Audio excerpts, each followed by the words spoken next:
that one of the ways that I was able to, and I don't want to say, you sort of sold this to the faculty, but I believe in this as well, is like we can't say, hey, we're going to abandon sort of this traditional model and offer CBE when you might have students that really need that linear pathway, right? That traditional pathway. So I think, the best thing we can do is community colleges or colleges in general is make sure that we have options for students and that we have the ability, and this comes back to the faculty, the ability for students to pivot as well sometimes, because you might have a student that starts CBE and as they're moving through that experience, say, man, this is not working for me. I need a little bit more structure. And we're able to pivot them back into a traditional pathway, and they don't necessarily skip a beat. So, but a great question. Thank you. Yeah, thank you. Any other questions or thoughts from anyone? And we'll have some time at the end of the summit as well to certainly address any questions.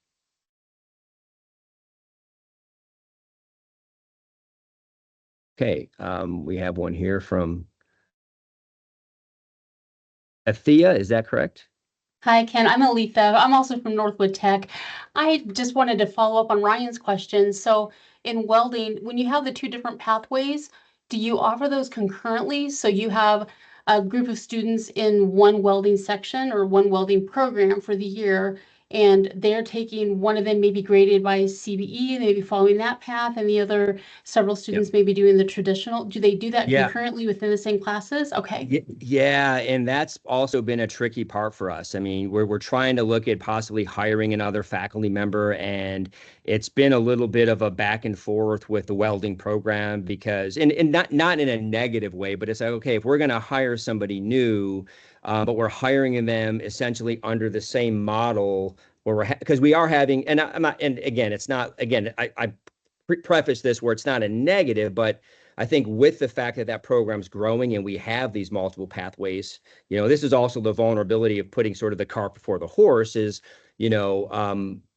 we are running into those issues of faculty time, and they're paid on credit hours, but CBE is really about time. And so how do we sort of begin to manage that? And actually, we went and visited Nicolet in Wisconsin a little bit and talked with them about how they were doing that. And there are positives to sort of a salary model with faculty, for example, and there are negatives of that as well, especially when you might have some faculty working under one model and some faculty working under another model. So we're trying to figure that out and better understand how we can best meet the needs of the students while also respecting and honoring the time of our faculty.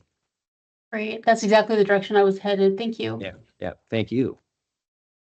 Any other questions before we let you all have a little bit of a break? I don't see any more hands up. All right. Well, thank you for those questions, and I will look forward to seeing you all back in the main room at 3 o'clock, and then we'll push you guys into the last two sessions of the afternoon, which there are two options. There are the Tennessee Regents Group and Brandy Westmoreland, who will be leading a session as well. So thank you all so much for joining this session, and we'll see you in a little while. Thank you.